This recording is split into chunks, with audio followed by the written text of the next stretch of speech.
Rank 1. The recruit, the stray. You're 16 years old.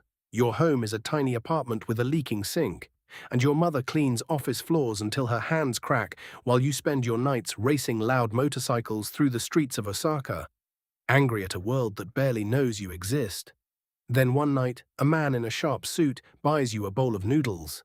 His name is Tetsuya, and he tells you you're meant for something bigger. Days later, he brings you into a smoke-filled office where every pair of eyes judges whether you're worth keeping alive. For months, you're nothing more than a stray. You wash expensive cars, carry sealed envelopes, and quietly accept every slap from senior members. You think you found a family, but you don't realize you've just walked through a door that never opens again. Rank 2. The bullet. 1 year later, you've survived.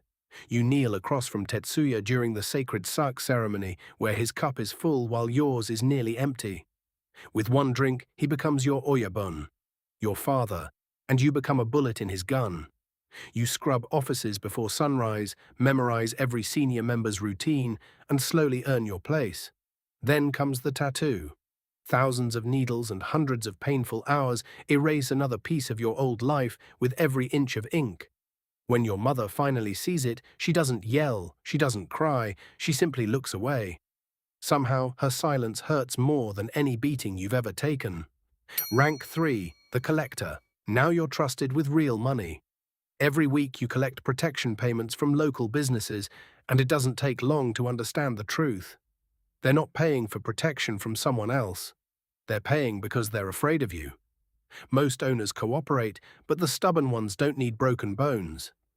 You simply sit inside their restaurant every night until customers stop walking through the door. You quickly learn that fear is cheaper than violence.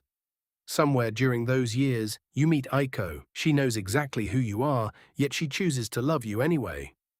Rank 4. The Kyodai. At 30, you've become a Kyodai, an elder brother. You run gambling houses, collect impossible debts, and decide which desperate men deserve another chance and which ones don't.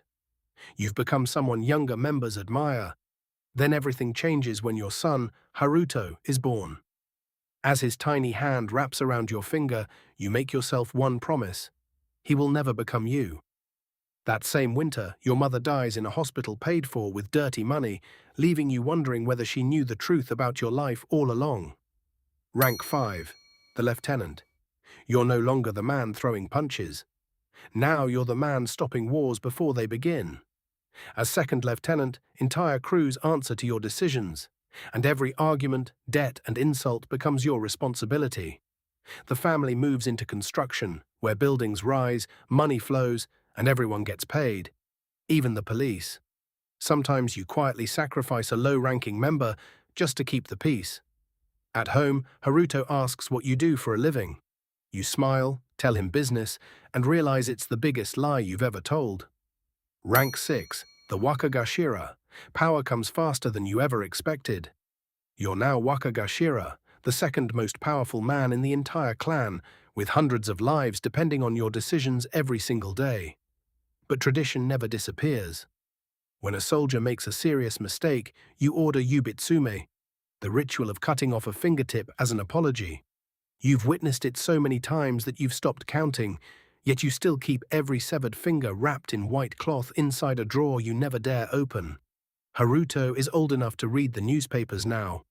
He knows exactly who his father is, and although he refuses to follow your path, the very future you hoped for, the disappointment in his eyes breaks your heart. Rank 7. The Kumicho.